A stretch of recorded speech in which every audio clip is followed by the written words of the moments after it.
Hello there, everybody. Welcome back to the channel. Today, we're going to be watching and reacting to a few of the new Abhijit Chavda videos. I've not watched his channel in a little while. And of course, there are a lot of newer videos that have come out specifically about the more recent terror incident up in Kashmir. So yeah, I really like his perspective on a lot of things. So I want to go ahead and get in here and watch a few of them. Which one should we start off with? We'll probably do most of these newer videos that he has here, and of course, the link to his channel will be in the description down below. So make sure to go and check that out. And without further ado, let's go ahead and get into it. We'll start off with this one here. We'll chase them to the ends of Earth. Modi's deadly promise. I think this is the wrong date on the wrong live stream date on that. I think. Yes, it was the wrong live stream date. Okay. So what this is, of course, this channel when he uploads a lot of clips and snippets of his live streams. So if you do watch them, watch the clips, watch the full live streams. It doesn't look like he has any other description in the channel. All right, so, man, it is. I feel really bad. I feel really bad, and I'm fearful for all my friends because I've made a lot of friends in India. I'm very, very fearful for them, and I hope nothing bad comes to them or their families. I hope nothing bad comes to anybody watching the video either, of course. I just don't want anything bad to happen in India, but it's just it's very sad, man. Very, very sad. A terrific or terrible event happened in Pahalgam. Deliberately killing men and Hindus. Was it for drama? Modi had to shortcut his Saudi visit and return to India. Visas to Pakistanis have been cancelled. People have been called back from Pakistan. Indus and Jhelum water pacts have been cancelled. Military training and so on. PM Modi spoke in English for a minute straight during his speech in Bihar, and he said that we're going to chase them to the ends of the world, meaning that borders don't matter. I remember this. I remember this speech. It was the one in Bihar where he said that. That was definitely more of a message to the wider world. His stance on this matter. Okay, Pakistan is getting geared up all during JD Vance's India visit. Isn't this a slap at India's face that such an event happened during such a high profile visit? Are we gearing up for a war or a surgical strike? US and China in Cold War, Pakistan's army stretch along Iran, Afghanistan, internal issues in Balochistan. Isn't this the best opportunity to take back POK? Like 75 different questions in one comment. Thank you so much It's a for very being a big fan. I comment. really appreciate that. So, yeah, this terrorist attack, this massacre happened in Pahalgam just earlier this week, uh, and it's a heinous, ghastly, barbaric, monstrous incident that no It civilized really is. society can tolerate. It really is a very, it was a very, very barbaric incident.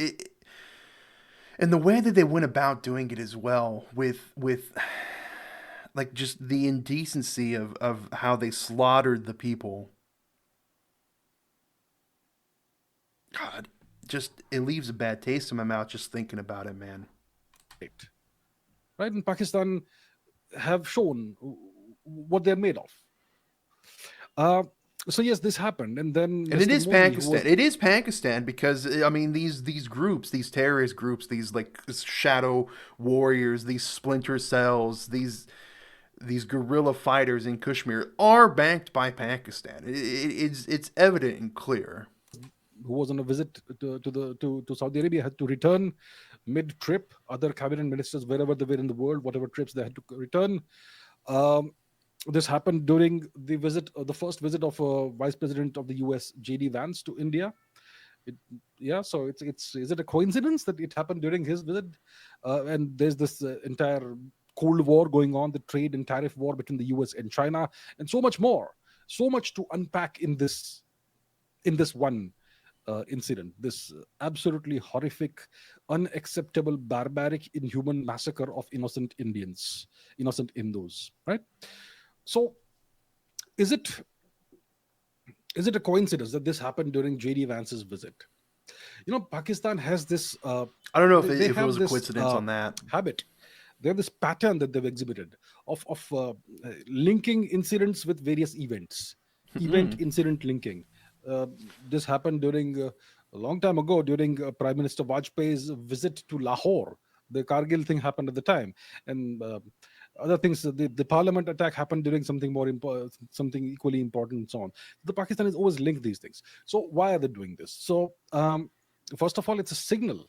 It's a signal to the US that we matter. The US is investing more and more capital, political capital, other capital in its relationship with India. Uh, I The don't, I relationship, don't, I like I don't, have I don't, I don't know if JD Vance's visit had that much of an impact on it. I feel like the tensions were rising and that it was going to happen, um, whether or not he was in India or not.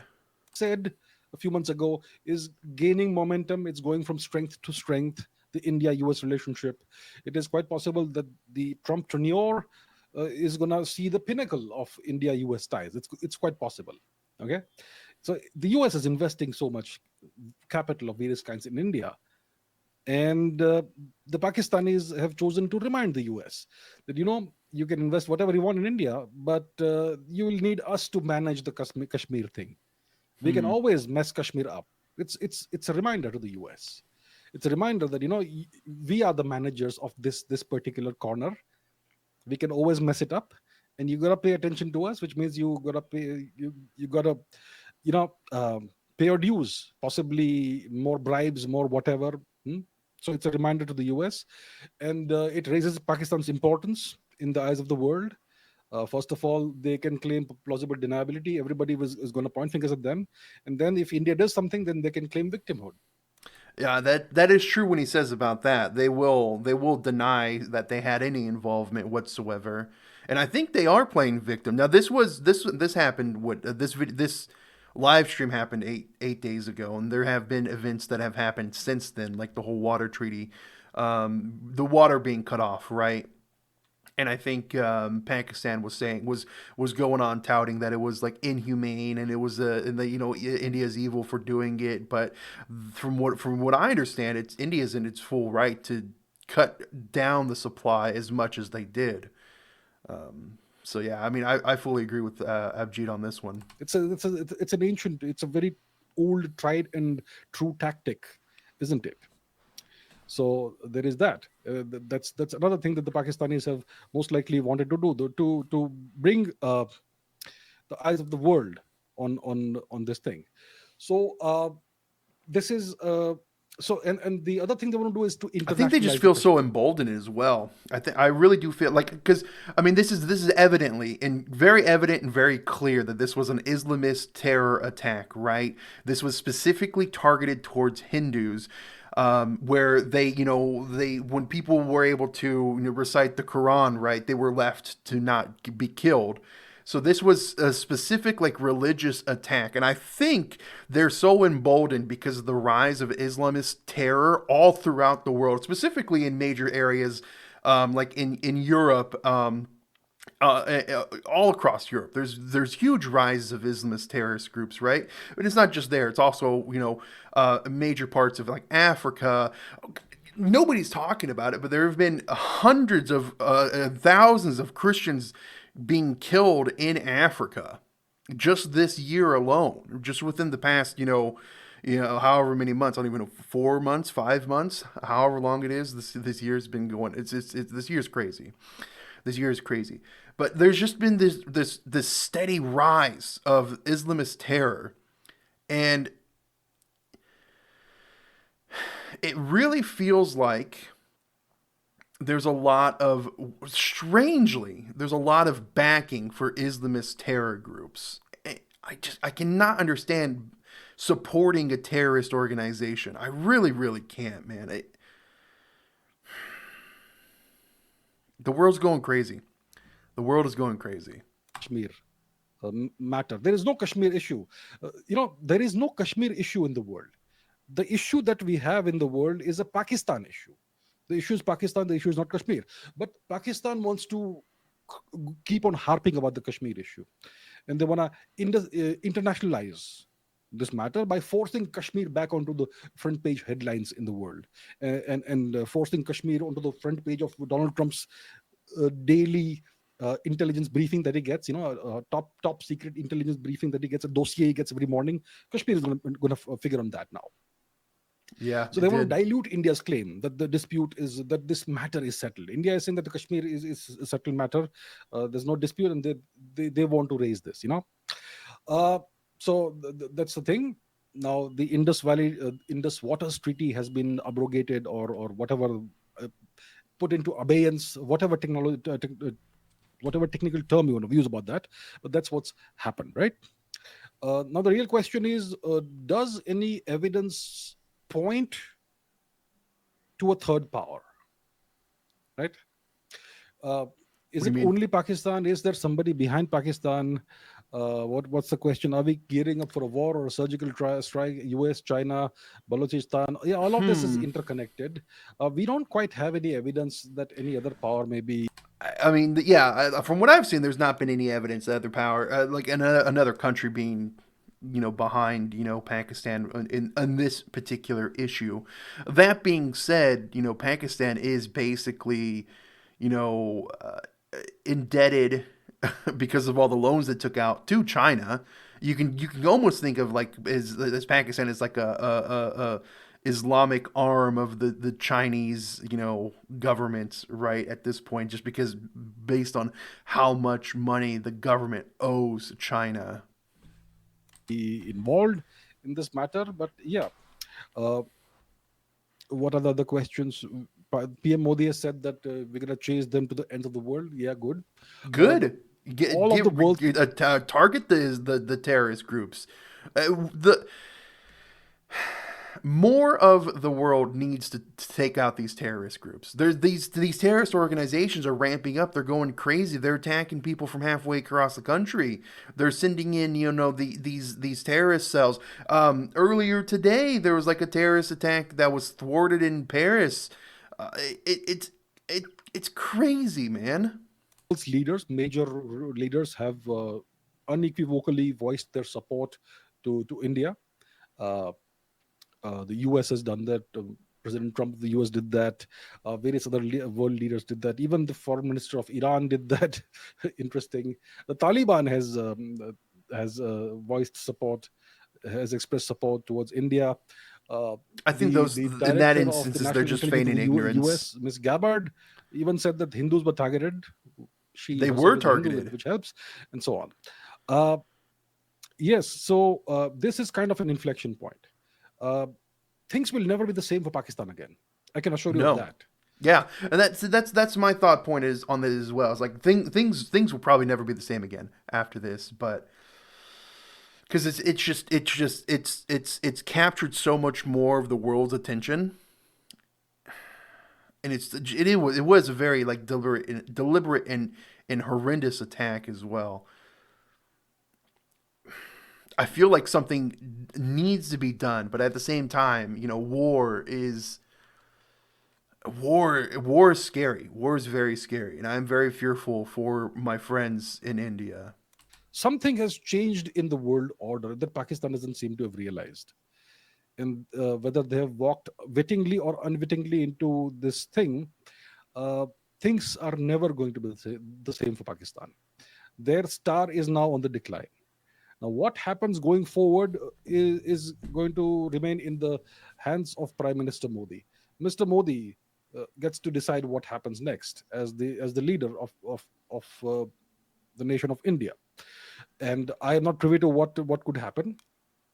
Um, all the cards are on the table. We could there are various measures that we have at our disposal. Uh, we obviously have the Indus waters leverage now. The three rivers that were given away to Pakistan, we can start leveraging the water there in a variety of ways. Uh, we can strangulate Pakistan slowly, drop by drop. We can do that. And there's the option of surgical strikes. There's the option of a pulse pause war, a brief, short, sharp war. There's many options that we have. Hmm. Um, yeah. So this is what's happened. What are the other questions you've asked over here? We're going to take lots of questions about this. Is this a slap at India's face? it's a stupid thing to do. It doesn't I know 26 people died. These are, each death is a tragedy in its own. I it's agree. it's a It tragedy is a for each tragedy. family and every loved one who these dead people leave behind. It's a horrific tragedy. Yes, so that stands indeed. But overall, as a nation, we are 1.4 billion people. Does this hurt us? They Maybe they wish to hurt us in certain ways. I think they wanted to strike fear in Hindus visiting Kashmir. I think that was definitely evident. Like I said before, this was a deliberate attack against Hindus, and they I think they tried to push this fear that Hindus weren't welcome in Kashmir or near Pakistan's border or anywhere like that. And I think it has the I think honestly I think it had the opposite effect. I think it's going to unite Hindus to be more you know. To be more tight knit, to be stronger together, and to point out these atrocities, these incidents that that happen towards them. Because there have been, you go back through, even just the past couple of years, there has been a lot of negative things happening towards Hindus, even in India, right? And I think Hindus are going to become a more tight knit group. So yeah, I think that for sure, 100%, Hindus are gonna become stronger together, and it is again. I want to say it. It is a tragedy that this happened. All these lives lost. These are humans, and any human life lost is a sad instance. And I do think that this will bring Hindus together, though. Maybe they want to portray India as a nation that is not a safe destination for investment and so on, but it doesn't really work that way. I think it's a disastrously stupid move by Pakistan, and it's gonna haunt them for the rest of their existence, however long or short it may be. Because Pakistan is an artificial temporary nation, and the temporary status just got heightened now. It's gone up several notches. I agree. I agree. Let's move on to the next video here. This had local support inside Kashmir's deadly terror network. That's one of the things that happens a lot with these terrorist attacks in Kashmir. Is like they go in, they push in these sleeper cells, they push in this propaganda to incite, the local civilian population to be against India, to be against Hindus. I mean, I think that's a very common thing, and that's happened quite a bit. You can go back through many of the terrorist attacks that have happened within the past decade, 2 decades, and it's pretty clear. Geopolitical backdrop, is there any doubt left that the Pakistan army orchestrated this attack? Why strike now, right when the US Vice President is visiting India? Coincidence or deliberate signaling? Is the objective only to disrupt Kashmir's rise, or could there be the involvement of foreign power with any clear indicators? Given the Pakistan Army's deep understanding of the likely repercussions, what could be driving them to risk such escalation? Is this part of a bigger trap to provoke India into rushing into a quick military reaction? Um, Hmm. and do you believe that such a smooth, coordinated attack could happen without some form of local support? These are very interesting questions. So, first of all, let's take. Well, there have been stories that came out, correct? Like there's the one where the zipline guy was. There's yeah. There I haven't. Okay, so don't take this as gospel, right? But I have read many stories of the incident, and there was like a guide that had hinted at something was happening. There was like a zipline operator that had hinted at at something was happening right before it was about to happen. And I think there was even like I watched a video of like this guy going on a zip line and going down on it, and then the attack had started, and there was gunfire and people were shooting. it, man, it's sad. Take the question of whether uh, it's the Pakistan army that orchestrated this attack, or maybe, like they say, it is a homegrown thing or whatever. Look, if you look The at the Pakistan army's operational behind it. fingerprints of what happened, they point in one direction, unmistakably towards Rawalpindi, Pakistan. The Pakistanis will keep on denying it. Okay, uh, some new Well, they can feign organization, ignorance because terror it was organization, not directly, it TRF or wasn't some under the Pakistan flag, right? It wasn't the Pakistan military that didn't go and do it. It was these terrorist organization, this terrorist group that went and did it. thing. Seems to have taken credit for what happened. Look, this, whatever this organization is, it's not some kind of local autonomous terrorist cell or whatever. It is a disposable alias Mm. of LET, Lashkar e whatever that thing is, right? And Lashkar e whatever LET is an extension of the ISI. Okay, and these various disposable aliases that these people use, a new organization exists for 3 months here and 3 months there and 6 months here and 6 months there. These are used that's a very old tactic they've been using. In the 1990s, there was something called Harkat ul Ansar or something. Every time they come up with a new name, which is nothing but a disposable alias. It's a disposable mask that the LET wears, and the LET itself is a mask of the ISI. Okay, so it's clear, and the ISI, it uses these disposable masks to launder these terror attacks and claim that they are indigenous. Okay, but we know that there's I mean, Indian intelligence, US intelligence, everyone knows that there's clear connections of funding networks that connect the ISI with the LET, with all these various all these organizations. There are various so-called charities in Lahore and whatnot that do the dirty work, the funding, the funneling of money and whatnot, and so on. So there's no That seems question that very common. That's very all the common. It's operational very common. Sounds uh, familiar. fingerprints point in the direction of the ISI. Now, like I said some time ago, what's the objective? They want to internationalize the Kashmir matter. They want to claim that Kashmir is not settled, it is still a dispute, and so on. And no matter what India does by abrogating Article 370, by ending Article 370 and normalizing the situation, it still doesn't matter. Kashmir is still a dispute. They want to internationalize the matter. That's number one. Secondly, they want to send a message to Washington, like I said, that Pakistan matters, and Pakistan is the entity that will manage this region, and no matter how much you invest in India, there's always going to be Yeah, a liability but in Kashmir. but it's sending a message to Washington. So it's sending a message to Trump. It's not going to be in the favor of Pakistan. And you would think they would be smart enough to know that, because I mean, Trump has been very anti-terrorist group. Trump is, he cut a lot of the funding that could potentially went their way, via like U.S. aid and like CIA stuff, right? I don't think they wanted like, if anything, Trump will back India. No, if war to war, oh God, I don't even know. I don't even know if war were to break out. I feel like Trump would back India in that instance, but I really don't want war to happen. It's tough to say. It's tough to say. And Pakistan is needed to manage it, that sort of thing.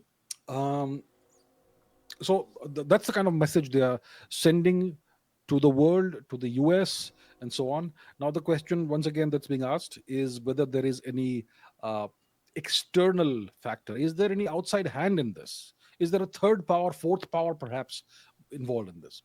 So, look, there's no conclusive evidence that we have that any other power is involved beyond Pakistan. Conclusive evidence doesn't exist. But It'll be where hard to does the find anything like incentive that. lie? The incentive structure, it aligns, it doesn't align with the US geopolitical interest, I'll tell you that. Okay, the incentive for what happened Especially here, not it under aligns Trump. very neatly with Beijing's interests. So at the time that this terror attack happened, there was a concurrent, at the same time, there was a military exercise that was going on in Pakistan occupied Kashmir, with the involvement of Pakistani forces and Chinese forces. Okay, military exercise. And And we know that China is facing the US pressure, and India and the US are cooperating in the field of semiconductors and whatnot. And this was recently announced during JD Vance's trip to India, right? Yeah, So a lot of production and a lot it really of helps connections happening China between the if U.S. things and don't India now. keep going wrong in India. There's terror attacks and whatnot. So the incentive is there, but there is no clear evidence. And and let's say there are tensions in the Kashmir region. There's a flare up of violence. Maybe there are surgical strikes. Maybe there is a short, sharp war or whatever. So if that happens, you're going to have a large number of Indian forces pinned to the western front of India, right? You if in case that happens, that indirectly eases pressure on the LAC, line of actual control, where you have a huge buildup of armed forces on both sides, India and China. In recent Yeah, times, over past and year on or so, India and China have Pradesh. been slowly uh, bringing the tension down, the tensions down. But if China feels that India is aligning with the US and there's no point uh, uh, being nice with India, then they could do such things. If there's Or a flare which, up on the yeah. western border on India's western border, then it eases the pressure on the LAC with Tibet, the line of actual control with Tibet, and there are connections between China and Pakistan. You know, there is this. They have been constructing fiber links between Pakistan occupied Kashmir and Xinjiang, part of China. So you can see that there It are was because cross connections between the. Pakistan is basically subservient to China right now because of all the loans. That's one of these things that these countries. It's crazy because even someone like not as intelligent as me can clearly see a mile away when China came to these these poorer countries and they offered them these loans, and it was evident that it was a loan trap, right? These countries could never pay these loans back in a reasonable rate. Now they're indebted to China. They basically have to follow and bend to the knee to China, right? And that's what happened to Pakistan, 100%. The PLA and the ISI. So there are these circumstantial pieces of evidence, but there is no clear, unambiguous evidence that points in a third power's direction. Right now, the question that's also being asked is, why does Pakistan do such things? What is it that drives Pakistan to risk this sort of explanation, to this sort of escalation? Right. So look, there are domestic factors first of all. The There's a lot Pakistani of economy turmoil, is inner turmoil constantly in collapsing. Pakistan. The IMF bailout is not happening. It is under negotiation, and there are civilian protests that happen. There's the Balochistan issue. The army's domestic aura has been eroded, so they need some kind of external factor to get the people to rally around the army again. Right? Makes sense, right? Interesting. That yeah, And I and could and definitely see that them orchestrating something like this to like they orchestrated something like this in order to get India to hate them so they can rally their citizens saying, "Hey, look at India. They're trying to bully us. We need to come together to be stronger so we can fight their bullying tactics, even though the bullying tactics came from Pakistan in this instance." Yeah, I can definitely see that happening. I didn't think about that before, but yeah, I definitely see them because they are facing a lot of internal issues, internal struggles, like Abhijit just said. With the Balochistan and a lot of their like military issues. Hmm. Hmm. Hmm. Hmm. the Pakistan army, it obviously calculates that their nuclear shield gives them protection against India, and it will also, this nuclear shield and the nuclear matter will also ensure that great powers like the US will immediately step in and mediate and prevent India from taking things beyond a surgical level or a symbolic level, like Balakot, etc. Yeah. Um, and by demonstrating that they can disrupt tourism and destabilize Kashmir at will, uh, they probably want to get some concessions from India, uh, but they've done the opposite. Indus Waters Treaty is gone, and so on. Now, what Pranay asks is that is this a trap? Is this part of a bigger trap to provoke India into something stupid? Hmm. Yeah, it could be. It could be. India will have to calibrate and calculate whatever response it takes. some response will happen. Some response has already happened. We've expelled a significant amount of the number of Pakistani diplomats or military attaches or whatever, and we've brought our people back as well from our embassy there. And the Indus Waters Treaty has been abrogated. Yeah, Whatever that was has crazy. been. That when right after that happened, where India was like, "All right, every single Pakistani citizen that's Muslim, get out of the country." India said that. Pakistan said the same thing. That's crazy. It's like just straight up. All right, hey, you got 48 hours. Leave the country now. It takes a lot of balls to do something like that. I will admit that's a wild thing to do. Abeyance, etc. But there could be more coming up. There could be more coming up. If India doesn't plan things properly and just gets angry and acts in anger, doesn't a ground incursion of Pakistan, or maybe tries to take POK back, then it will give Pakistan grounds to play the victim. You know, and that then they will obviously this will also give China the opportunity to give diplomatic shielding to Pakistan. So Pakistan gets to posture as a besieged victim. So India is going to have to calculate things properly and do it the right way. Now, the last question that Pranay asks is that could this have happened without local support? Yeah. Could this have happened without local support? Pakistan, I don't think I have to show anyone the map in this matter. We all know the map between India and Pakistan, the border region. Pakistan has a long border with India. Most of it is not disputed or held. Indian territory not held by Pakistan, most of it, right? We have a long border in Rajasthan. We've got a long border in Gujarat. Yes. So how come there's no terrorism in Rajasthan or Gujarat? Because there's no local support. People will say there's desert and all that. These people live in deserts. They can deal with deserts. Okay, these are desert people. uh, there's no local support in Rajasthan or Gujarat. Look, what happened in Pahalgam, this massacre, it to make it happen, you know what the terrorists needed? They needed advanced reconnaissance of the flow of tourists flows. They needed to And have a this is clear sort of day the by stuff day. that I've been reading about, like where these firsthand accounts are coming out now, or had been coming out for the past while, where these they basically were almost, they were hinted at ahead of time and heard about ahead of time A granular from the understanding locals, from the of people, tourist that flows. the tourists that What were day, how there. many tourists come? When does the tourist season start? Where do they come from? Which operators bring tourists to what spots? What if someday the weather is bad? What happens, and so on and so forth.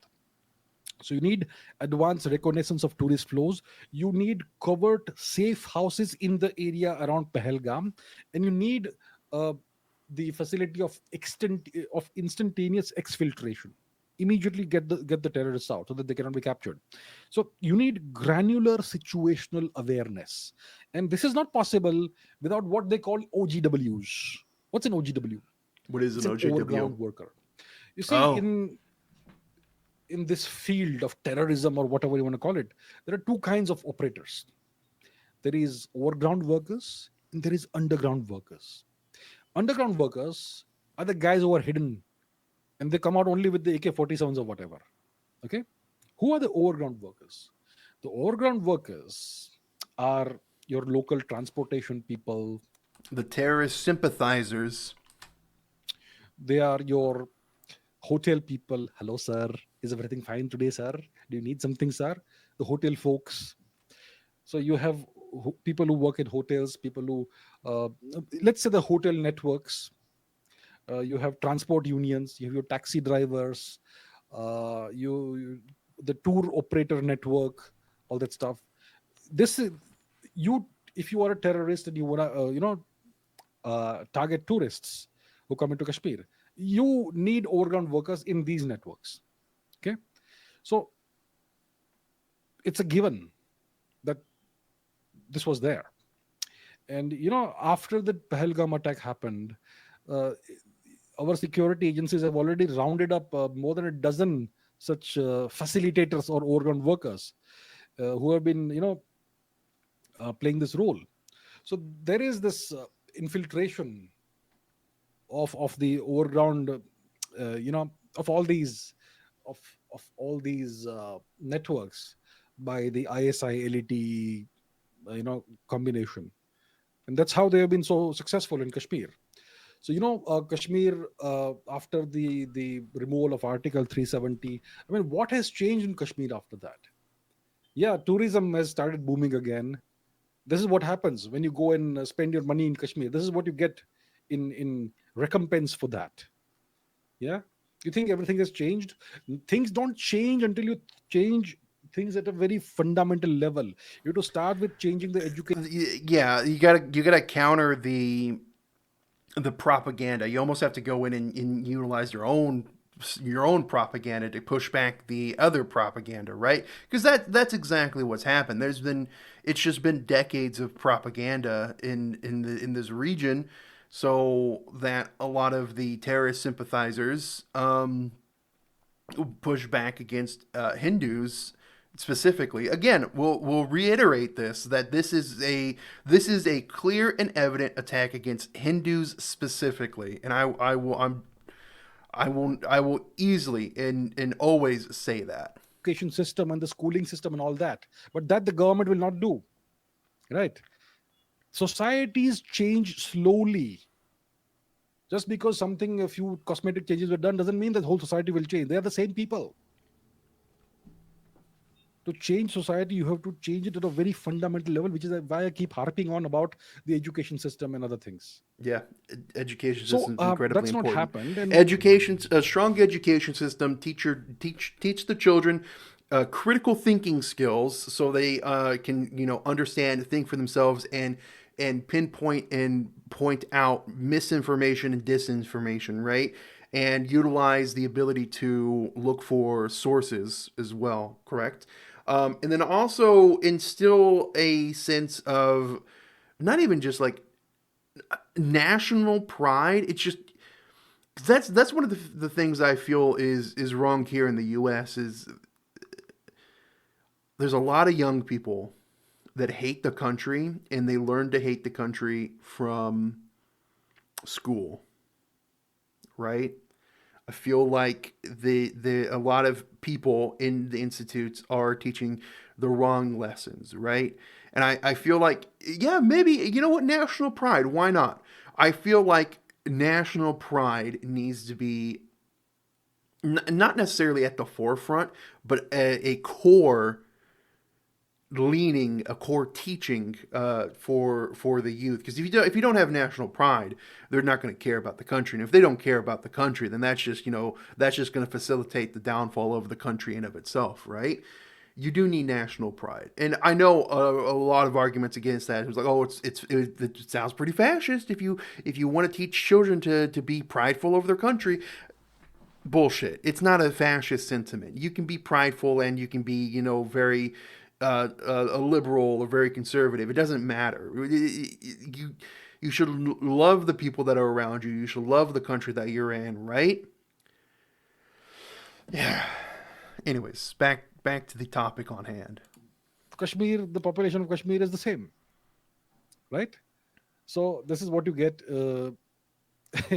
by giving them tourism revenue. So look, bottom line, this is an ISI operation, very calibrated ISI operation. It is timed to coincide with the strategic momentum in India-US ties. It is timed to coincide with the visit of JD Vance to India. It is testing. It is a test. It is designed to test India.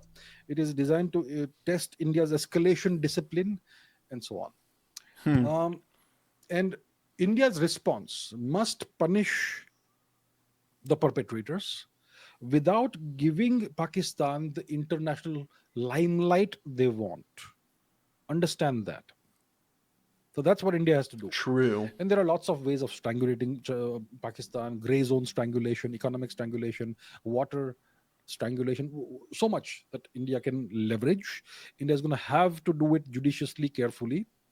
The international opinion is with India. There's no question about that.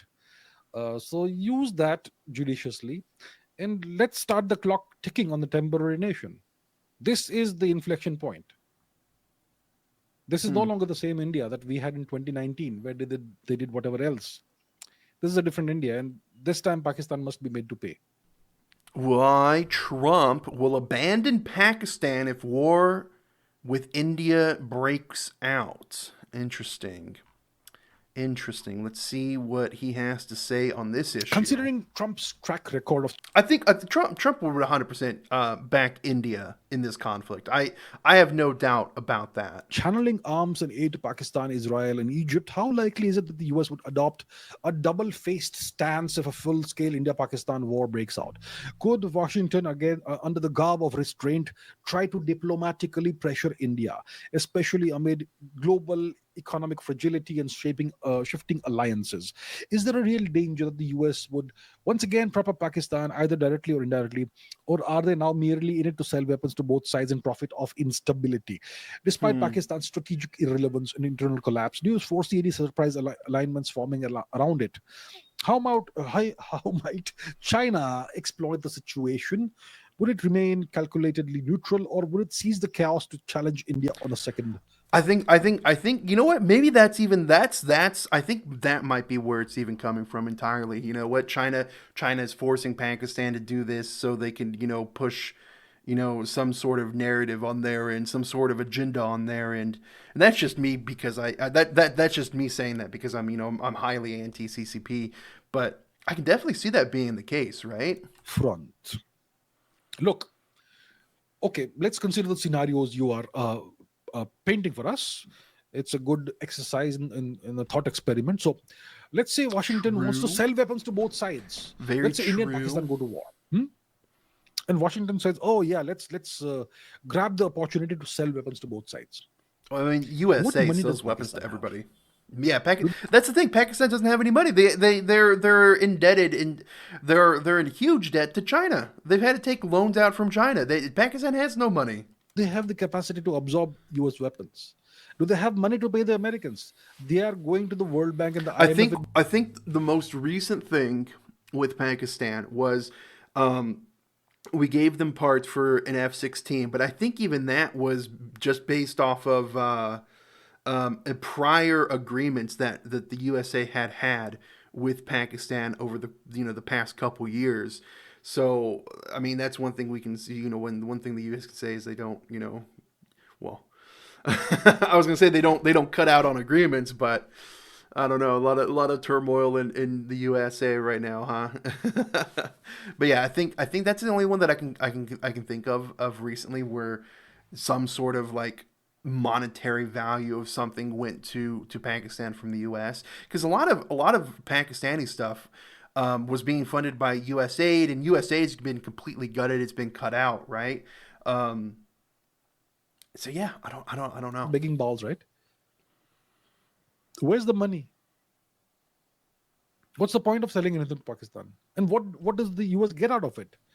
The US, at this point, at this juncture in history, finds itself in a situation where they have to invest in India, invest political capital, invest technological capital, other and other kinds of capital in India because of the situation with China.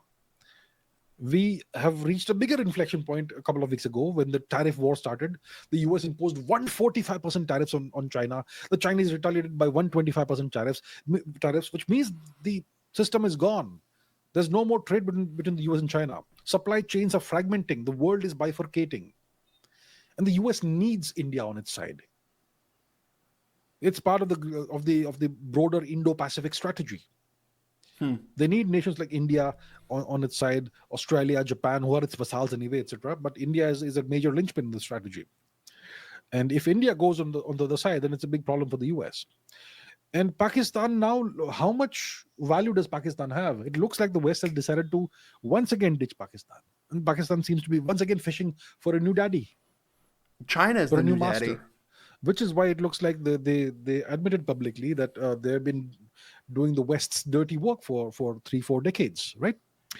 Um, so the True. question you have to ask yourself Very is, true. They have been. what does the US gain by diplomatically pressuring India, or taking the side of Pakistan, or propping up Pakistan. It's only gonna, if they do that, it's gonna hurt India, and it's gonna benefit China. Do you think the West wants to do anything that benefits China today? No. That's the question. Let's say, okay, let's say there's a war that breaks out Well, I mean, depends, man. Like if you get somebody like Gavin Newsom in power, will become China's best friend, right? between India and Pakistan, and the US sells arms to both sides. Let's say Pakistan has no money to buy arms. US gives arms to Pakistan. So then Pakistan and India are able to fight on a reasonably even keel, and the war drags on, and India becomes a very undesirable market for manufacturing. So nobody wants to invest in India. Then all the manufacturers who are trying to move out of China, where will they go? They go to Vietnam? Does Vietnam have the capacity, the large scale, massive capacity to absorb that amount of manufacturing capability? No. The only nation that can do it is India. Mm-hmm. So the I'm US would be agreeing with what shooting he's itself in saying its own here. foot by taking the side of Pakistan in this. Um, so I you 100% agree see, with that. from the perspective of its own self-interest, the US is not in a position where it will support Pakistan if there's a war that breaks out with India, between India and Pakistan. I agree. I agree. I say I agree. Like I have any say so in the topic, right? But no, I agree with that. I 100% agree with that. Will Modi's anti-war stance stop him from attacking Pakistan? It does feel like it's been a little while. Like there probably should have been something that's happened by this point, but we'll see what Abhijit Chavda has to Don't you say. think that Mr. Modi has said to Mr. Putin in the past, recently, that it's not the time of war, it's not the decade of war. So he will not take any steps in the any The warlike steps world's been at in war in for a response to this while. Pahalgam attack. Otherwise, that statement will look like hypocrisy. Okay, I look, don't, I don't, let's. I think worrying about something like this, saying that statement would look like hypocrisy, worrying about something like that is so inconsequential. And you know what? Being a powerful leader, being a strong leader, is knowing that you can take steps away from even things you said before as long as you acknowledge it. He comes out and says, hey, I said anti-war, no war, but these atrocities that are happening, they're just too severe. I don't want my people getting hurt. We're going to have to do something about it, right? Saying something like that, perfectly fine. And I think that's what, a good leader would come out and say. Say that it is. Let's say that we do all the calculations, the cost benefit analysis on all that, and we decide that it makes sense to go to war with Pakistan in the aftermath of this massacre that they perpetrated on our citizens. So, do you think that if it is the right thing for the nation, then the prime minister should worry about his own self-image, that I will look like a hypocrite? What is important? What is the duty of the prime minister, or the leader of a nation? To serve the nation's interest.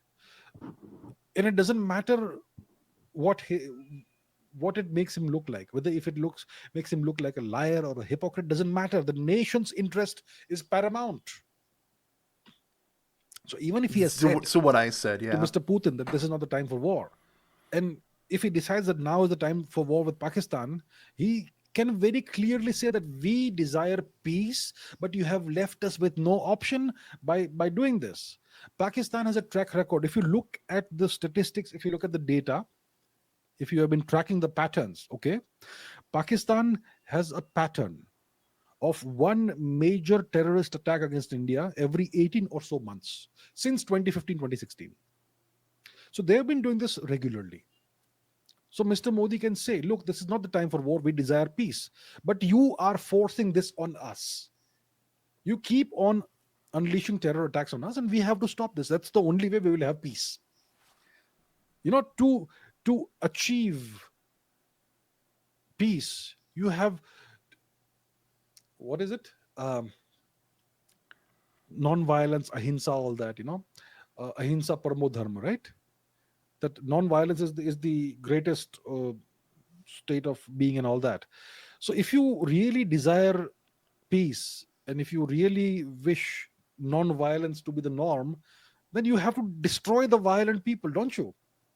So understand that it doesn't matter what. I mean, that's. I mean,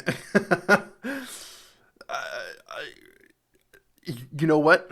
Take a step back. Look at, like, say, El Salvador, right? El Salvador, they swept through, they locked up all the criminals, all the gang members, all the murderers, all the thieves and whatnot, and they went from the worst, the murder capital of the world, right, to literally the safest country in the world. And all it took was, uh, saving the citizens from all the murderers and gang members.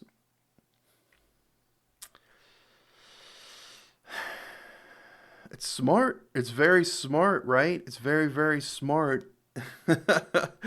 um, I guess I never, the best way to get non-violent societies to get rid of all the people that would cause violence. Hmm. Has been said, if someone constantly attacks you, you want to destroy them. So if the time is now, according to calculations that I'm not aware of, to go to war with Pakistan, then it doesn't matter what Mr. Modi said to Mr. Putin. We were attacked. We didn't start this, but we're going to end it. We can say that. So we can say that, listen, it's not the time for war, but we have been left with no choice. They started this. So we will end it. So it doesn't matter if it looks like hypocrisy. And look, if you start acting hypocritically as a nation in geopolitics, it means your time is finally coming. Only the powerful get to act like hypocrites. Look at the West, the biggest Hmm. hypocrites of all. And are they ashamed of being hypocrites? No, they wear it on the sleeve. So I True. think it's It's time very for India true. to embrace a little bit of hypocrisy. Okay, that's when you know that the nation is finally uh, arriving on the global geopolitical stage. Hmm. Interesting. Very interesting. Very, very, very interesting. That's gonna be it. That's gonna be it for the videos that we watch from Abhijit Chavda. If you want, make sure to go and check out the videos. I'll link his channel in the description down below. I agree with a lot of what he said. I agree with so much of what he said. The only thing I kind of disagree on is the motive. I don't think that the terrorist group, they would have done the attack whether JD Vance was in India or not. I don't think that had any major um, uh, uh, major impact on the decision for this terrorist group, this Pakistani-backed terrorist group, to attack. But yeah, I feel like, again, I've said it many times before. When it comes to, like, geopolitical stuff, Abhijit Chavda seems very, sound. He seems very calculative. He seems very, like, he thinks about the situation before, just going out and saying something rash or saying something that, could be misattributed. Yeah, again, I agree. I agree. So, um, with that being said, thank you for watching. I greatly appreciate you guys watching, tuning in. And again, to my friends in India, please be safe. I'm hoping it is very contentious time, and I'm hoping that all of you are kept safe. So I'll catch you on the next one. Okay. Take care. Goodbye.